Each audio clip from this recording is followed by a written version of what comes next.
Good day and welcome. On behalf of Cambridge Health Tech Institute's Global Web Symposia Series and our sponsor, Metabolon, I'd like to welcome you to Metabolomics Connects Genome to Phenotype. My name is Elizabeth Lamb, and I'm your host and the moderator for today's event. At this time, I'd like to introduce our presenter for today. He is Dr. John Riles, PhD, President and CEO of Metabolon. Welcome, John. The presenter ball is yours. Okay, well, thank you, Elizabeth, and thanks for everybody that's online. What we wanted to do today is really introduce our version of metabolomics and what we're doing at Metabolon, kind of walk you through some of the issues that we're dealing with now that are very interesting to us, and really just kind of show you how metabolomics is becoming really essential in areas like precision medicine to understand genomic data. And really, if you look at what we're trying to do, I mean, I've had my genome sequenced, whole genome sequenced. I've got, the 3.6 billion base pairs. I have 3.5 million mutations. About 21,000 are in the coding sequences, and about 11,000 are actually non-synonymous mutations. And of all those mutations, there's one that actually has known medical significance, and that is a factor V Leiden mutation that's a minor allele, and it just increases my risk to deep vein thrombosis by twofold, and is carried by most people of European descent, which is what I am. So basically what you're getting in this type of information is a risk analysis. It doesn't mean I'm going to get deep vein thrombosis, it just means my risk has been increased. And most of the mutations we know about, that's essentially what is happening as well. So it's interesting information to know. It was really cool to have it done and to see all the data, but most of the data can't really be interpreted, and that can, there's limited amount of information about how much of an effect that mutation will have. And so what we do, instead of looking at DNA, we're looking at the small molecules in the world of metabolites. And so these are the small molecules. They're not proteins and they're not RNA or DNA. They're actually the small molecules that comprise metabolism. And it's metabolism that actually changes when you have a disease. So it's very close to the phenotype. It's actionable, so if we see that things are out of whack, you'll see that we can sometimes effectively intervene in these problems, and that's really what we're interested in. So we've developed a technology over the years to be able to look at all the small molecules all at the same time. And so we can take a sample, and on our new precision metabolomics platform, we can analyze that sample through 4 types of mass spectrometry. And the real key to this technology, and where many people get confused a bit, is that if we just run water through this system, just water, so we're going to take water as a sample, we're going to process it, run it through each of these mass spectrometers in these methods, and what we're going to produce is about 40,000 data points when we do that. And so that's the basic noise level that you're having to deal with in these instruments. If we run a clinical sample like plasma or a cell culture or something like that, then we're going to create about 44,000 data points. And so this is a massive signal-to-noise problem. And most of the data that you're pulling off of these instruments is really noise. And so what we've done over the years is to develop a lot of software, so about 2 million lines of software code, where we can very quickly go through this data, we can eliminate the noise, we can understand what the molecules are and identify them, we can fit those into biochemical pathways, and we can start understanding the effect that an experiment has had on metabolism or on, in terms of biomarker discovery, something like that. And we've run over 5,000 studies now. So in the 15 years that we've been around, we've run many, many studies. We've run nowadays about 1,000 studies a year.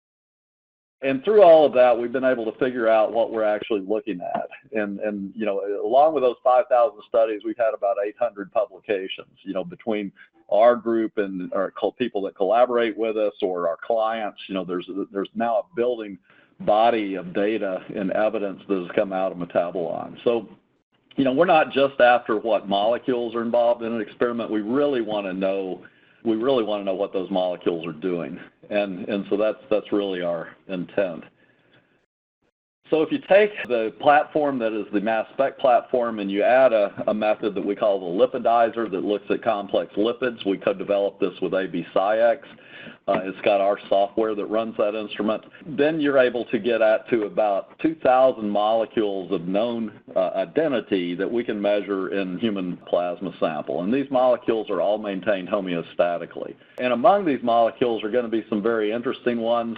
For example, about 200 are derived from the bacterial metabolism. So roughly about 10% of what we see is actually coming from bacteria. These are mostly gut bacterial, and so if you hear about the gut microbiome, what the gut microbiome is actually doing is making small molecules that we need for our metabolism, and we have outsourced about 10% of our metabolism to these bacteria evolutionarily, and this includes some very, very important pathways. Like most of your brain chemistry is coming either directly or indirectly from your bacterial metabolism. A lot of your secondary bile acids, which we now know are signaling molecules involved in things like liver disease and liver health, these are coming from your bacteria. So it's a lot of important parts of biochemistry. And when you mess up your microbiome, these are the molecules that are being affected, and this can lead to a number of diseases. In fact, we've characterized about 30 to 40 diseases right now that are intimately involved with gut bacteria. So that's what we try to do. Now, if you look at this slide, what we're looking at is the development of this technology over time. So Metabolon's 15 years old. We've been developing this technology for that entire 15 years. And what you're looking at is a kind of timeline where we've been able to show how that technology increased. And these parentheses below the timeline are complete changes of instrumentation. So, along with us being able to write the software, the instruments have been getting better and better over the years. And so we're now using almost exclusively Q-exactives. We brought those in a few years ago to get accurate mass. And what you're looking at above the timeline are these arrowheads, and wherever there's an arrowhead is a particular software routine or mathematical treatment that we had to develop in order to improve the data quality. What we were trying to improve is shown here on this panel. And so every day we're running about 10 samples a day on every instrument, and we collect that data over a year. And what we can look at then is for every molecule that we're able to measure in these repetitive 10 samples, we can get a mean concentration that was measured over the year and standard deviation. And so you can see in 2005, we had a standard deviation of about 48%, so it was pretty horrible. And if you come over here, we were only seeing about 25 to 30 molecules. And so in the years past that, we've been able to really tighten this up into where 2016, we're looking at a average standard deviation for the entire process. This isn't just the instrument. This is from the time we get the sample until we got the data out. The process variance is about 4.5% across all the molecules.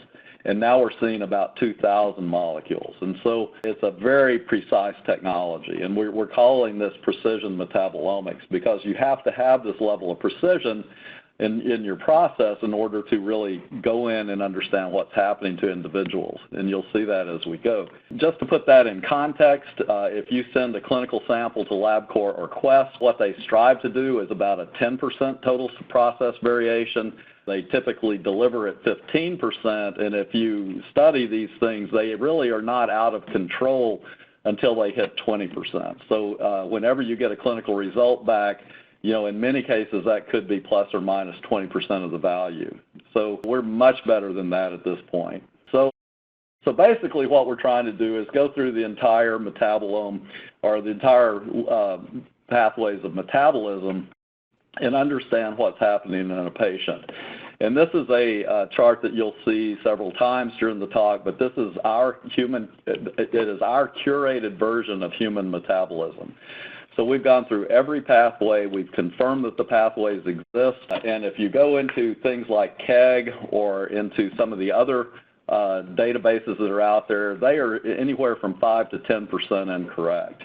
So they have pathways that are shown in KEGG that don't exist in humans, and they have pathways that are not included that do exist in humans. And so we've actually cleaned that all up. and we can now display data onto these pathways. And so what you're seeing is, what is actually happening. This is a particular patient's data, and it's showing what is happening in a particular patient. So that's the basic technology. And what I was going to do now is kind of walk you through some various case studies. And I'm going to start out with a set of experiments, and this has been ongoing for about 8 or 10 years now, where we started looking at human metabolic individuality. And these were experiments that we had started with Carsten Suri's group at Helmholtz Institute in Munich and Tim Spector's group at King's College in London. And basically what we were trying to understand, they both had 2 large cohorts of individuals. So with Cora, which was out of Helmholtz, we had 1,768 individuals. With the twin study, we had 1,056 twins, and they had what was at the time, and this was back in about 2010 when we actually did this, they had what we would think of as, back then, as saturation SNP analysis. It's much more dense than that today, but this was state-of-the-art back then. And there were 655,000 SNPs in the Cora group and about 534,000 in twins. And they overlapped with about 455,000 SNPs. And so the question was, could we associate those allelic variants that we were picking up with SNP analysis, and could we associate that with changes in metabolism that they might make? And so we ran the plasma on those patients. And then what we were looking for is an association that would be above a Bonferroni correction in both data sets. And so in the end, what we got were 37 associations, and about 18 of those were previously unknown gene functions. And so in the process of publishing this paper, we were able to show on those 18 that the purified proteins actually did exactly what we said they were doing in metabolism. So, we were able to really nail down these gene functions this way. And a lot of people might think 37 is not a lot, but I didn't think actually originally that we would get much of anything. And the reason is because we are looking at 2 different populations here. So we've got a Germanic population in the Cora study, and we've got a British population in twins. And these population groups probably separated about 10,000 or about 5,000 years ago. And so what you're asking for is an allelic frequency in both of these populations that's going to be high enough that we would see it with such a small data set. And the effect size of the gene is going to have to be strong enough that only with a few alleles or a number, several, tens of alleles, that we would actually be able to see the effect. And so to me, this was pretty astonishing. And actually, if you go into this paper, which was published in Nature in 2011, there's a lot of supplemental data. And one of the things that it shows is that there were 200 associations that got above a Bonferroni correction in one data set, but not the other. The point of that is that we knew of those 200 that got above the Bonferroni correction, we knew a bunch of them were correct because we knew what the genes were. And so the assumption was that we just needed to test more individuals. And so we did that, and this was published about 2 years ago in Nature Genetics, where we expanded this to 8,000 individuals. And so what we were able to find there is that we could increase that number to 145 associations. And these were picking up genes that, of all these 145, 80 of them were previously unknown. And so now we've been able to assign 80 more gene functions, and we were able to confirm a number of others. And these were falling into classes like enzymes, known inborn error enzymes, but transporters, growth factors, transcriptional factors, all sorts of genes. And then if you go into the data that's supplemental on this paper, there's 2,000 that didn't get above the correction, above the Bonferroni correction. And again, among those 2,000 were genes that we knew were correct. And so we went ahead and checked a lot more people. And right now, we've actually run 50,000 individuals out of the UK, and we should be able to see that data over the next year or so. Papers will start coming out, but it's really pushing this number way high. And we think, theoretically, it's going to take about 500,000 individuals, and so we have a strong effort right now in trying to get 500,000 individuals run so that we can map the genome. So that's very exciting. And then just just recently, and in fact this published about 2 weeks ago in Nature Genetics, it's the third time we actually looked at the twin study. But this was in collaboration with Craig Venter's group at Human Longevity, and it was Tim Spector, and it was our newest technology. And so now we have whole genome sequencing on 1,960 twins, and we were able to do that association analysis. And what you see here, this is a figure out of the paper, but the main thing is we now have pushed this to 456 associations, and 90 of these were novel findings above the 145. And so they confirmed the 145, and they've expanded this by 90 more. Many of these are previously unknown genes. So just getting back to this, and the reason that we were seeing so many more associations is now, instead of being limited just to SNPs and what are on SNP chips, we were able to see the whole genome. And so we were getting much more variants identified than we had previously, and so we could do this with much less individuals. And one example that I want to show is this, and this is looking at dimethylglycine levels in that population. And the one thing I should say, in twins we had 1,900 individuals. So what you're looking here is 3 time points over a period of 20 years. And so twins started in 1995, and they've been sampled now 3 different times. So from the 1995 all the way to the last point, which was a couple of years ago. And what you're seeing here is the cohort average and the spread of the data of the population. And one thing is it's remarkably stable and this was with most molecules, but what we're looking at here is dimethylglycine. But what you can see here are there's 6 individuals that are standing out here, and these are 3 sets of monozygotic twins. And when you go into the genome data, they actually all are carrying mutations in the dimethylglycine dehydrogenase gene. And so we're picking that up. I mean, the one here that is the highest outlier in the 3 time points was a set of monozygotic twins that had 2 mutations, and these are the 2 mutations. And the next one had one of the mutations that the previous one had, and then the third set of twins here had a different mutation. And so we're actually picking up these allelic variants in these individuals, and it stands over time. Now the interesting thing is that this could lead to a disease, and so there's a well-known disease of dimethylglycine. And the problem, and if you go to the paper you'll see this in the protocol, is that we don't have permission to call the twins back and ask them questions about their health. And so, if we could, it would be a fantastic question to ask, how do they show any signs of the phenotype? But we're not allowed to ask that question. So, in later cohorts that were studied afterwards, they've been building in these permissions. But this is a study from 20 years ago, and they didn't have that in there. So we're kind of stuck on this one. But it's interesting to see that. And then this is just looking at the number of publications that have come out of those studies.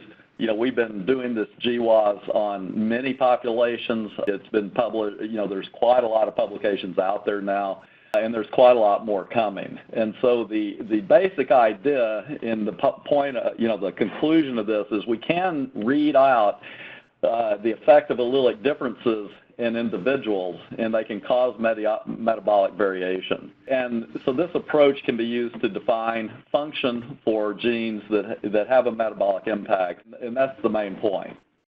So that's kind of the end of that case study.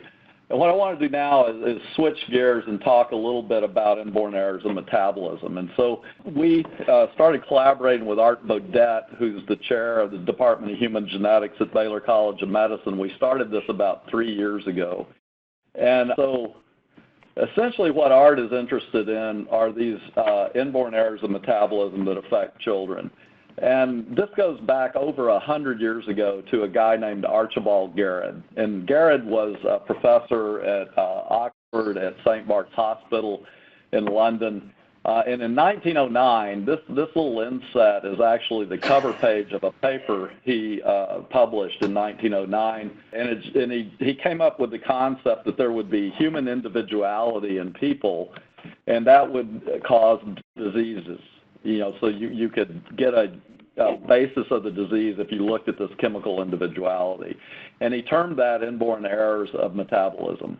And in the 100 years or 115 years since, we've done a lot of work in these areas, and that's led to really the concept in the developed world of testing children when they're born. They typically do this through a heel prick test, and they send this into, in the United States, it's done in 39 public health labs across the country, usually run by states, and they are searching for those children that could be identified that possibly had these inborn errors. And once a public health lab identifies a potential hit, then that case is referred to a Department of Human Genetics. Like, for instance, one of them would be Baylor College of Medicine, where that's a very famous one run by Art Baudet. And what the college will have to do, or the department will have to do, is they take medical custody of the child and they have to reach a diagnosis. So that's the deal they've worked out with the state. And claiming a person is a positive when they're a very, very strong positive is not that hard to do. It's when you have to claim with 100% accuracy that they do not have the disease. And that actually costs a lot of money. And so Art was telling us it would cost between $5,000 and $10,000. And he felt that our technology was already appropriate enough to do this just in one shot. And so what we set up with Art is a collaboration where he sent us 200 patients, and he sent blood and urine samples, and we were blinded to these samples. He said these are 200 patients, there are controls that are healthy, and there are patients that are affected. And what he wanted us to do is identify who was diseased and who was unaffected, and then also identify what the disease was. And so that was our challenge. And we took that on, and the basic results were that of the 70 of the cases we scored as unaffected, and those were all correct. They were healthy. 129 of the cases we called diseased, and of 130, and of those 129 we called every disease correctly. So we identified the disease. And the only patient that we missed was actually on therapy at the time and was being controlled. And so this is an example of the diseases that we were looking at after we unmasked everything. And for example, with 3-MCC, there were 4 patients in the cohort of 200 that had 3-MCC. We called them, we identified every one of them, and we didn't call anyone else with 3-MCC that didn't have it. And so when you go down the list, we were actually identifying these patients with 100% sensitivity and specificity. And the one patient that we missed was here, one of the 2 VLCAD patients who was on therapy at the time and who was actually under control. The way we could do this and get so accurate about this is we approached this as a kind of databasing problem. And so we took those 200 individuals and we measured all the molecules, and we created a database. And then we would establish a mean for each molecule that we were measuring, and we could look at the standard deviation away from the mean for any particular individual, for any particular molecule. Now, if a molecule was more than 1.5 standard deviations away from the mean, we would give that a value.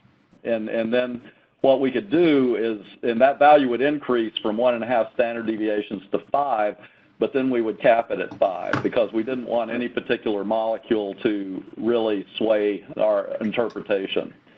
So what you're looking at here is a patient that has been, his data has been treated that way. And this is looking at the super pathways over here of biochemistry. And so you've got about 8 super pathways. And then this patient is being affected in nucleotide biosynthesis. So, he looks very, very affected in that super pathway. And when we drop down and look at the pathways that lead into the super pathways, he's actually affected in every one of them. And we can then look at all kinds of other pathways. These are 70 pathways in humans, which are pretty much most of your biosynthetic pathways. And he's only being affected really in the super pathways of nucleotide biosynthesis. He doesn't show any problem in anything else. And when you go to the molecules that are driving this, these are the molecules being affected. And the only thing that is in common for all of these pathways is the enzyme thymidine phosphorylase. And so this, we would call this, and we did call this as a thymidine phosphorylase inborn error. And they had medical proof on all of these patients, so they had the sequencing data and everything, and this was correct. So this was a thymidine phosphorylase mutation. So this is a way that we could actually score these patients. But it's a little complicated, and so a lot of the physicians that work in these areas, that would have been too complicated. So what we developed was a way of visualizing the data. And this is looking at the map I was telling you about earlier, so it's our map of human metabolism. And now what we're doing is we're visualizing a patient's data using these colored circles. And so if a molecule is more than 1.5 standard deviations away from the mean, then it gets a colored circle. And if it's low, it's a blue, and if it's high, it's red. And then the size of the circle is proportional to the number of standard deviations away from the mean. Now, what you're looking at is only that data that's more than 1.5 standard deviations away from the mean. And if you think of a Gaussian curve, and most of this is in a Gaussian sort of distribution, that's 20% of your findings normally will be outside of 1.5 standard deviations. And so that's what you're seeing here. It's essentially the noise. And we wanted to get an idea of what noise looked like, so we wanted to visualize it that way. But where your eye really goes to is up in that upper left-hand corner. And when we pull this area of metabolism up, and that whole thing didn't pull up, but what you're looking at is branched chain amino acid catabolism. And so this is the metabolism of leucine, isoleucine, and valine. And you're seeing accumulation of molecules above this rectangle, and you're seeing a decrease below it. And that rectangle represents the enzyme branched chain ketoacid dehydrogenase. And we know that mutations in that enzyme will cause a disease called maple syrup urine disease. And so this would be an example of a maple syrup urine disease patient. Now, the problem, again, and people say, well, why couldn't you just sequence something like that? There's many, many alleles of these genes that will cause these diseases. And if you just looked at phenylketonuria, which is caused by phenylalanine hydroxylase, there are 222 known alleles that cause that disease, and there's a potential of 3,000 alleles that may cause the disease, but we don't have data on them yet. And so this is a bit of a problem. But every one of these alleles, if they're a disease-causing allele, will cause this pattern. And so we can use that pattern and derive an equation from that. And this would be a typical polynomial equation. And now we can do mathematics on this and just score the disease scores. And so that's essentially what we're doing. And doing this over the past 3 years, we developed a method and a product. It's run at Baylor. Well, we run it for Baylor, but now we're moving this into all kinds of other genetic laboratories. It's called MetaIMD for inherited metabolic disease. And what we can do is take a small blood sample, which is about 100 microliters of plasma, and now we can start scoring the diseases. And this is looking at a particular patient, and they're within expected ranges for all of these diseases, but there's one where they're actually showing a deviation. And when you look at that in detail, that's actually, it's hard to read on this screen, but it's actually arginine. And then if you look at the next page, what you're looking at are these are the molecules here that are out of range. And this is how they fit in the pathway. And this would be very indicative of arginemia. And so this is the type of thing that we can now very quickly do. This is actually looking at all of the molecules that are relevant in all of those diseases. So there's about 400 molecules that we're focused on in this particular readout. And you can see the only hits are those that are related to arginemia. And so in everything else, the biochemistry and the metabolism is normal. And so this would be a good call. And now at Baylor, this is used as a primary screen when they're trying to understand what is actually happening with the patient. Now I want to show you a case. This case came in through HLI, which human longevity. This was a patient they had in their cohort. It was a 17-year-old pediatric patient who had seizures starting at the age of about 13. And they did sequencing on him, and what they found was in the biotinidase gene, they had what would be a normal inborn error metabolism, but he was only heterozygotic for it. And so he was a carrier. But he's showing seizures, which would be typical of a biotin deficiency. And so it looked by all measures that he was actually suffering from the disease. And we went in and looked at the pathways, and actually the biotin-related pathways were all being affected. And so this patient really strongly looks like they have a biotin deficiency. And this is very easily treatable. So you can go in, you can give supplemental biotin, and those seizures should go away. So we're working on this type of issue right now. And we find this actually with a lot of patients. And then this is 4 patients that we were sent from Baylor a while back. And they all had arginine, but 3 of them were being actively controlled by intervention, and 1 wasn't. And it was patient number 1 that wasn't being controlled. And all that Baylor could look at is arginine. And so this would be the typical molecule that a genetics lab would mark for arginine. And arginine levels looked all the same. And so this is what had Baylor confused. The number 1 patient isn't being controlled, he's going into seizures, but these other 3 are. And when we looked at the rest of the pathway, you can see why, that even though arginine levels are being maintained, the rest of the pathway isn't. And so it was a good indication that they just were not being effective enough in controlling the rest of the pathway, and that was leading to a hyperammonia event, which would cause the seizures. So this is another application that we've been following up with in terms of actually monitoring treatments now. And so I'm going to change gears one more time and look at some work we did with Tom Caskey, and this was actually just published about a year ago. And Tom is also at Baylor, and he has worked for many years with a cohort that is called the Young Presidential Organization Cohort, the YPO. And he published about 4 years ago that he got 80 of these patients, or 80 of the patients he was looking at, to undergo whole exome sequencing. And he reported in a PNAS paper that they found genetic problems in 15% of those patients. And these were problems that were serious enough that they really needed to be reported back to the medical record and to the physicians. And this has been kind of the hallmark paper now for moving genomic sequencing into the practice of medicine. And so he took those 80 people and sent them to us the way Art did. He had them blinded. We didn't know what we were looking at. And all he told us is to identify, potential problems and see if you can verify some of the things that we've noticed and see what else you can find. And so this is a particular patient, 3905, where we had a medical finding. And what you're looking at, this is the spread of the data of the 80 patients. In the open circles are the rest of the population. This particular patient is the red circle. And so what you can see is he's very high in sorbitol, and the patient is quite high in fructose. And this would be indicative of a genetic disease called fructose intolerance. And that's caused by an aldolase B mutation. And so we went back to Tom and said, okay, we've got one here, and this looks like an aldolase B mutation. Is that something that you see?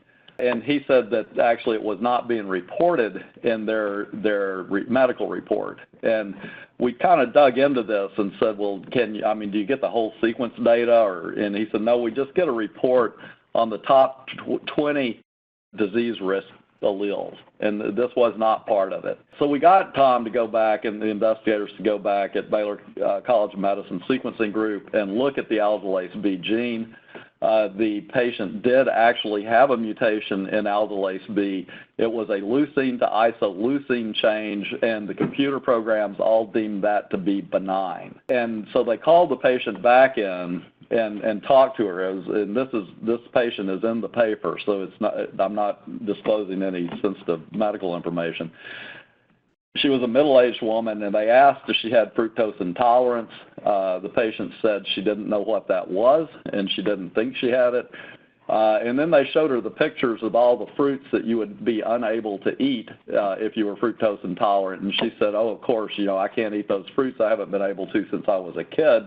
and she just didn't recognize that as being a disease. And so this was a confirmed then fructose intolerant patient, and it had been totally missed by DNA sequencing, but it actually was a sequencing defect. I mean, she had a genetic disorder.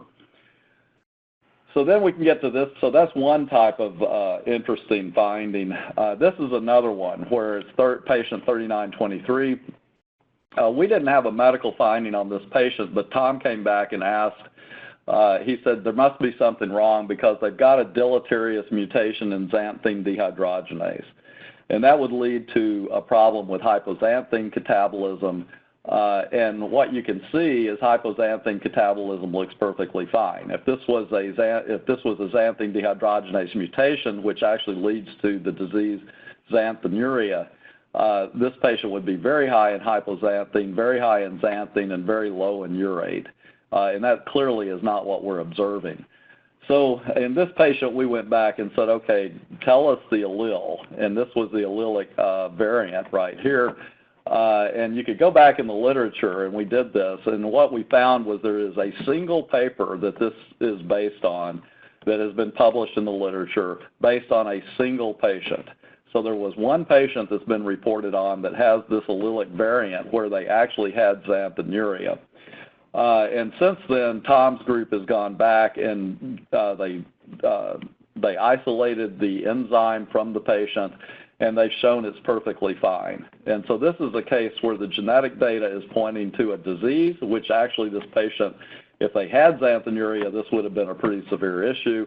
And the sequencing data is incorrect, mainly because the reference literature is not enough to really call this a deleterious gene. So we were picking up a lot of those types of genes, and we published this information, so it's out there, and we actually published this in PNAS about 1.5 years ago. But these are two patients that we picked up as well, and this is not probably a genetic disorder, but what they are looking like is that they have a problem with acetaminophen-induced toxicity. And so as you probably know, acetaminophen is the active ingredient behind Tylenol, and there are many people that actually cannot metabolize it, and that can lead to liver toxicity. And so what you're seeing here in this first set of graphs are the metabolites of acetaminophen. So these are all well-known acetaminophen metabolites. This guy is sky high in them. This one is pretty elevated. And then you can drop down to this set of data, and here you're looking at the primary bile acids. And in our studies and in many other people's studies, the earliest indicator of liver toxicity is disruption of the primary bile acids. And that's because the liver serves a very primary role in the turnover of bile acids in the body. And so once you start getting a liver that's malfunctioning, you start accumulating these molecules. Now this patient looks fine, even though they're the worst metabolizer of the Tylenol. And this patient looks like they have about the level of disruption you would see in fatty liver disease. And so, and the reason is down here at this bottom line. So this is looking at glutathione. If you look at glutathione, which is that bottom line, the red dot is showing that that patient really has no detectable glutathione, whereas the other patient, 3958, has got a lot of glutathione, and that is really probably the reason why 3958, because glutathione is the protective mechanism for liver dysfunction. And 3958 is not being, has tons of glutathione and is not being affected, and 3976 is. And so this is the type of thing we're seeing. Now, in the end, in this study, what we were able to see is that about 25% of the patients we actually were able to score as a medical problem. And we've gone back and verified all of these things, and we've been able to prove that that is actually correct. So we were picking up not only genetic disease, we were picking up chronic disease, things like very early stage type 2 diabetes, risk for cardiovascular disease. We were seeing patients with statin toxicities. And so there were many different types of problems that we were seeing. So we think this is another reason why it's very important to not only get genetic information, but we need to see what is actually happening metabolically to understand if those genes were actually penetrant. And that's essentially what we're seeing. So anyway, that's where I'm going to stop, and that's kind of the overview. And I think this is the first part of a 4-part series, and in the next few, we're going to have various other speakers. I think June 16th is going to be the translational utility of metabolomics in the integrative omics area, and that's by Jessica Sue, who's an assistant professor at Brigham and Women's at Harvard. And she will really give a lot of examples on how you can use this type of data to get very good insight into what is happening biologically based on mutations that you're seeing. And so with that, I'm going to conclude the presentation. So I'll turn it back to Elizabeth. Okay, thank you very much, John. Yes, we have over 2 pages of questions piling up here, so we'll see how many of them we can get to in the time we have remaining. Our first question is, can you detect bacterial metabolites in human sera or plasma, or do you need a colon wash or fecal sample? No, we're seeing them in many of them in plasma. And I'll just make this comment. If you just look at fecal material, we can identify about 1,200 to 1,500 metabolites. If you look at among those metabolites, how many are showing up in blood, it's about 200 of them. And so it's not every molecule that the bacteria makes is getting into the blood. It's actually just a subset that the host needs. All right. Our next question, when we look at the identification of the metabolites, how do we control the false discovery rates? Is there a specific method adapted to eliminate the FDR? Well, so that's an interesting question. What we do is we've run standards of every single molecule. So we've run 5,000 purified standards through this system. And when we run those standards, we can get a number of characteristics off of each known molecule, and then we can build an equation to identify that molecule. And when we take the data from the machines, what we're doing is we're doing a forward fit where we're looking at the equations versus the data, and then we're comparing that to a reverse fit where we're streaming the data across the equations. And the fit on those things have to be very, very high. And that gives us the initial identification. And then we go every molecule using some visualization software that we have for quality control, and we actually compare the spectra versus the known authentic spectra. And so we think our accuracy in making the call is very, very high. And this has been, once we have identified molecules, people have gone and done targeted tests. They've done specific tests and shown that, yeah, that was the molecule we were referring to. All right. Another question, they would like to know data from what vendors will work in your software and data from, as far as vendor mass specs and types of data files. Yeah, well, it's actually the software will work with any vendor because we capture the data off of the detector. We have sidestepped most of the downstream software of the instrument, so we've rewritten most of that software, and it will we can collect it off of any type of instrument. And what was the second one of those? They wanted to know as far as types of data files you can handle. Pretty much any type of data file coming off of an instrument we can take. Okay. The next question, can cohort studies join the effort you mentioned? Sorry. Sure. I mean, we definitely are interested in talking to people with large populations, and wherever they're coming from. I mean, we have an active group that is trying to find those cohorts. I mean, we can't do it for free, so we're actually having to charge for this, but, it is not a hugely expensive charge. I think it's much less expensive than you might think. Okay, so people are welcome to join their samples with others to get that 500,000 samples. Right, and to try to, how do they get alerted? Should they send something into marketing at Metabolon?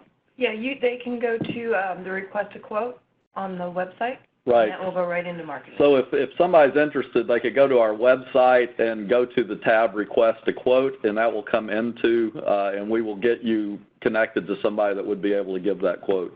All right, perfect. Our next question comes from Sonia. What about targeted metabolomics and with labeled precursors? Do you analyze those samples?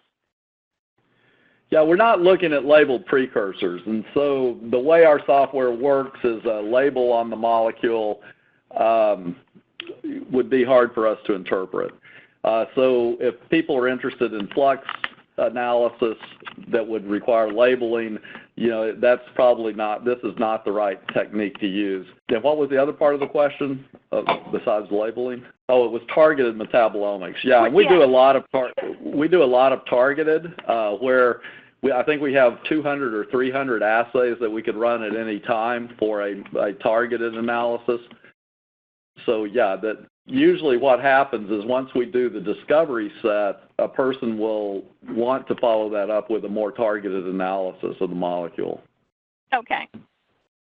And then Karina asks, do you have experience with metabolomics in cerebrospinal fluid? Yes. In fact, we've published a number of papers. I think one just published on cerebrospinal fluid for inborn errors of metabolism. I think it was just accepted. It was just accepted, so it's going to come out in the next month or so. Okay. And sort of a similar as far as the software capabilities, can it handle data from many species, or are you limited there? No, we've done about 365 different types of tissues and hundreds of species. So it's not limited to that at all. I mean, our software really is not commercially available. I mean, we run it on our own instruments. It's pretty complicated software, and we can't really take other people's data because you would have to run exactly the way we run the instruments. Now, we have created franchises in China. We've just agreed to do one in the Middle East in Qatar and Doha. We have one in Helmholtz Institute. And we're open to universities that are trying to put these franchises in, but they have to essentially put it in exactly the way we tell them, because otherwise it won't work. I see. All right. Rob asks, how do you handle the identification of incidental findings of high significance, such as in the case of Huntington's? Can you or should you mask that data, or will the patient consent necessarily cover that release of data? Oh, I understand. Yeah, so if we're doing this clinically, and again, if we are only going to report essentially on the medical question that we're being asked, it is somewhat of an ethical issue on a disease that is, it is a disease without a cure as to what do you do with that patient's data. We really haven't gotten into the clinic that far to have to start dealing with that issue yet. And so it is certainly one that has come up. We do find, for instance, illicit drugs in a lot of people, and we push that through the ethics boards, and we don't have to report on that. And so unless we're asked specifically for it, we don't tell them. But that's essentially how we would deal with that clinically. All right. If we have bacterial knockout mutants, can we quantify the up and down regulation of a particular enzyme or externally cloned heterologous protein? Well, you could quantitate the effect of the enzyme. The enzyme's going to have an activity, and we would see the activity. Ah, okay. And a question regarding samples. Do you have any problems with batch effect if samples are run over a many months period? Well, if it's a study, we would really like to get the study all at once because that minimizes that effect. We don't like getting samples in 2s or 3s. It's just a very inefficient process. If you're talking about, for example, in some of these large population studies, we've run those over a period of a year, and we have normalization methods and things that will actually normalize the data and get rid of the batch effect. So we had to solve that pretty early on in developing the technology. All right. And looks like we have time for another question or two here. Do you adjust for the impact of diet on metabolite measurements? And if so, how do you do that? Right. We don't adjust, but we do have a lot of information about what types of diets give what types of effects. And so we actually, in a population, we could tell you who is on a certain type of diet by just looking at their metabolism. A lot of times we would like fasted samples because those are the best control samples. If the people are not fasted, that's okay. We know the 20 or 30 molecules that are related to fasting, and we would be able to tell that. Okay. And let's go with one other one here. Is this technology being used to also map diseases without a clear genetic connection, that is, complex diseases? Yeah, we've done a lot of complex disease like type 2 diabetes. We have tests on the market for the insulin resistance, for example, and impaired glucose tolerance. We're about to launch one that is a much improved GFR test. It's much better than eGFR. So we have those types of complex diseases, and we've looked at quite a lot of chronic diseases and we know what they look like. We've also been doing undiagnosed disease, and if you go onto YouTube, you can search for chronic fatigue syndrome and metabolomics, and you'll pull up a YouTube video being done by Dion Denmark, who is an MD PhD who had chronic fatigue. And with her case, we were able to go in and see the chronic fatigue and then also be able to tell what was happening to her. And they got interventions, and that improved her symptoms a lot. So we actually do quite a lot on undiagnosed disease right now. So that is something that it's very experimental right now. I mean, we don't charge anyone for it, but we also can't take all comers because we're trying to establish really how the best way of approaching an undiagnosed disease is. Okay. And a quick question about cross-species again. You mentioned that you have the tests for things like type 2 diabetes and insulin resistance. Are those available across species? Could they be used for veterinary use as well?